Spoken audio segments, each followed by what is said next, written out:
In this video, we are going to study the methods of RCC design.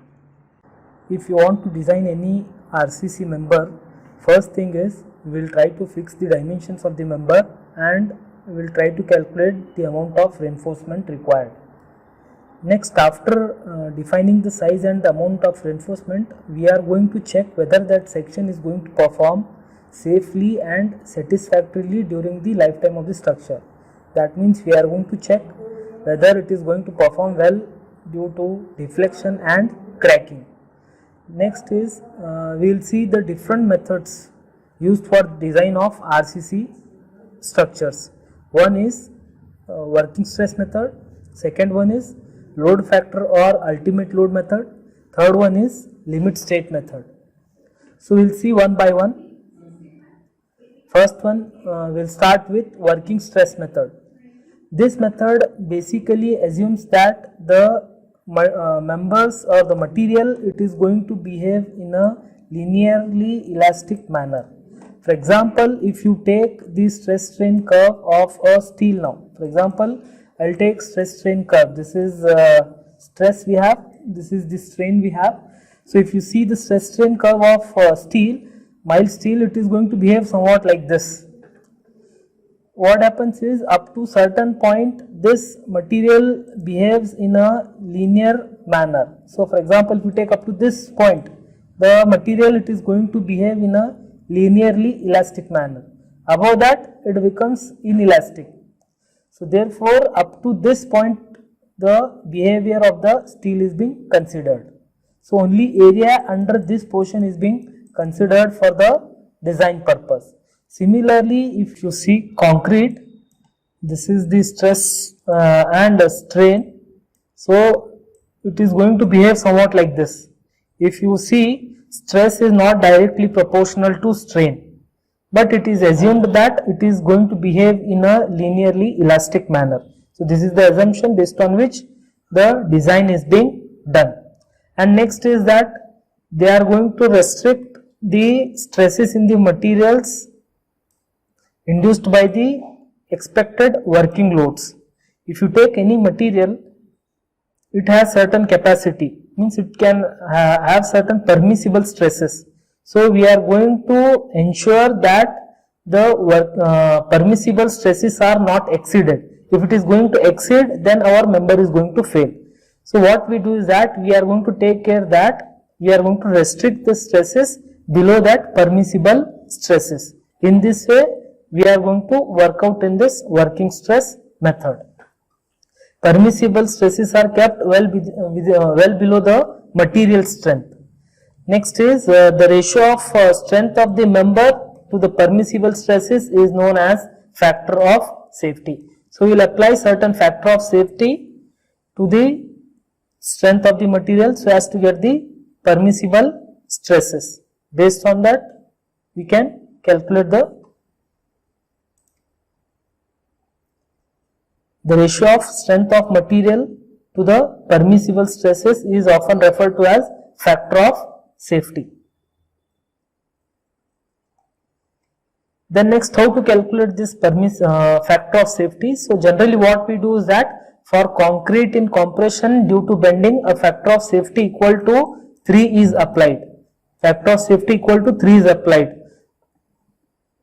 And factor of safety equal to 1.8 is applied to the yield strength of mild steel reinforcement in tension, or you can say for HYSD it is 0.2 times of the proof stress.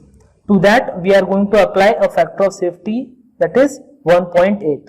For concrete in bending, we take factor of safety as 3, and for steel it is taken as 1.8 of the yield strength for mild steel. And for HYSD, we don't have clear pattern, we will not come to know the yield point. So therefore, we will take 0.2% of yield strength. So to that, we are going to apply a factor of safety of 1.8. The permissible stresses for different grades of concrete and steel are being given in table number 15 and 16 of IS 456. So that I will show you later. Then next is the working stress method will not consider the mode of failure, whether that failure is ductile or brittle failure. Next is the reserve strength of the material beyond the yield point is not considered. If you see, if this is the stress strain curve, just now I said you regarding the steel, this is the stress strain curve of what you can say mild steel. So only up to this portion it is being considered, only up to this portion it is being considered. So after this what happens that the material will have certain capacity to carry the loads, but after this the strength of the material is not being considered. So therefore this becomes uneconomical. That means the reserve strength of the material beyond the yield point is not considered. So the purpose of not using this method is it assumes that concrete is elastic, which is not true. Just now I had shown you one graph. So this is the graph. So if you see this stress strain curve, what happens is that stress strain curve of concrete, it is not elastic, means it is not linear, but we assume that it is behaving in a linear manner. Next is it uses factor of safety for stresses only. For the loads, it is not using any factor of safety. For example, if you are going to have any accidental loads, for that this method will not take care. This method will not take care. Only factor of safety is applied for what you can say stresses or the material, but for loads factor of safety is not applied. Then next, it doesn't account for creep shrinkage, so which are time dependent and which may be plastic in nature. So this is one of the disadvantage. Next is this method gives uneconomical sections. That means reserve strength of the full strength of the material is not being utilized in working stress method. So due to which what happens that the sections what we get, it will be higher. So therefore it will be giving us uneconomical sections. Next is it pays no attention to the conditions that arises at the time of collapse. That is whether we are going to have brittle or ductile failure will not come to know in this method. So these are some of the disadvantages of using working stress method. So therefore what we do, generally we don't follow this working stress method. In the olden days we used to follow this working stress method to design all the members. But for few designs, if you are not able to do with limit state method, then they follow the working stress methods. The next another method is ultimate load method or load factor method. In this method what we do, we are going to consider ultimate load or the collapse load. If you see, this is the stress strain curve of a steel. So this ultimate load of the member is being considered in this method.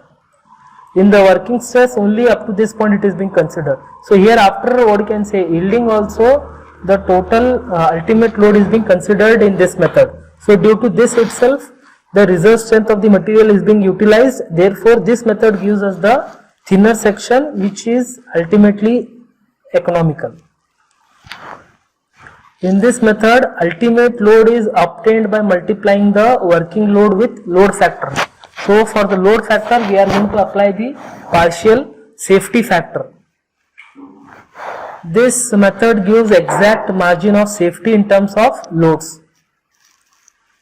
Next is this method uses the real stress strain curve and takes into account the plastic behavior of the material.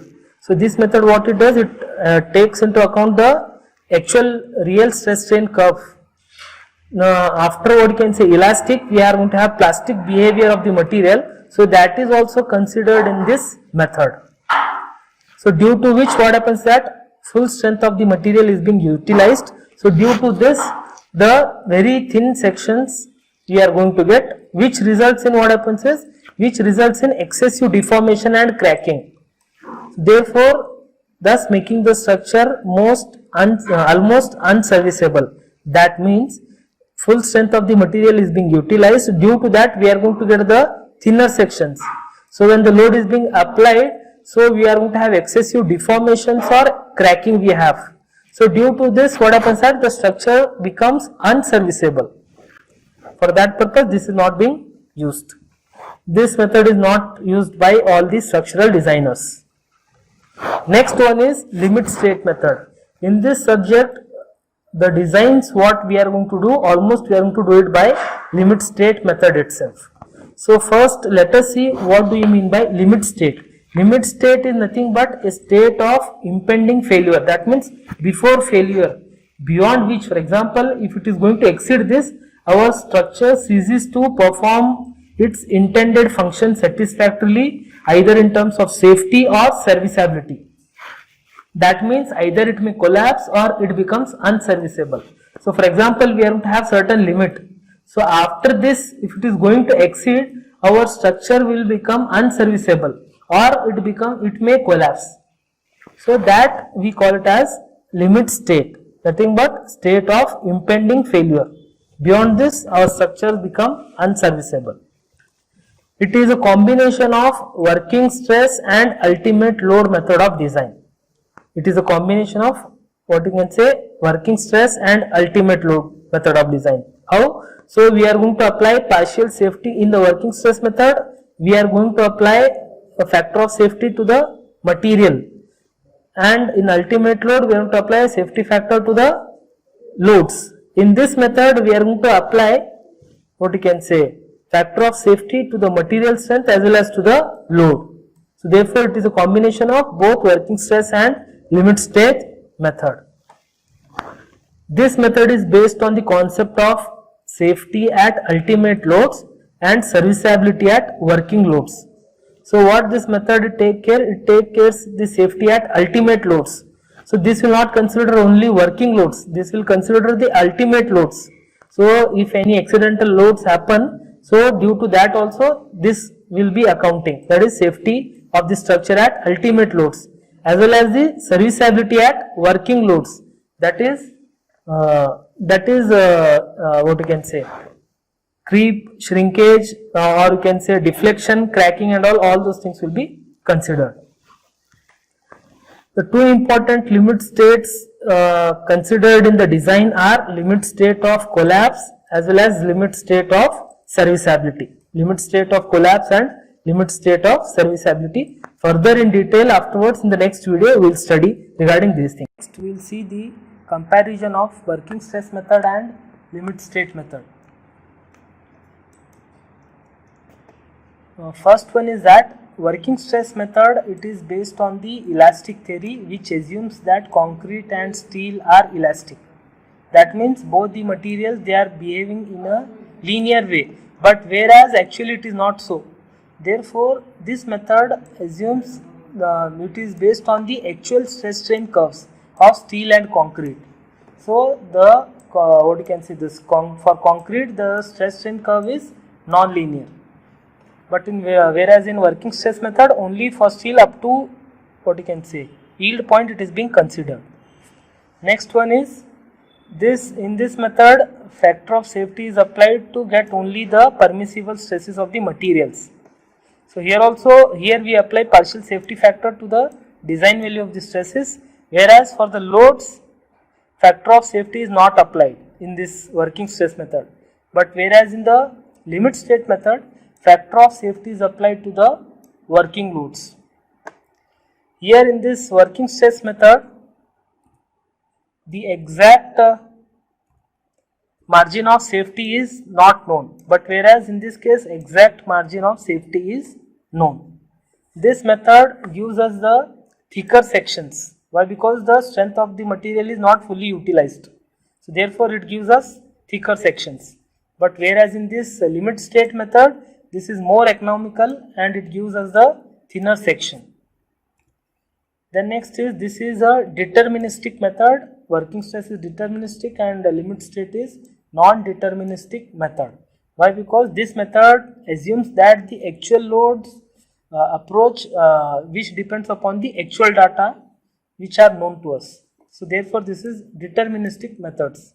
But whereas this method is probabilistic method, it is based upon the probabilistic permissible stresses and factor of safety. So therefore this is a non-deterministic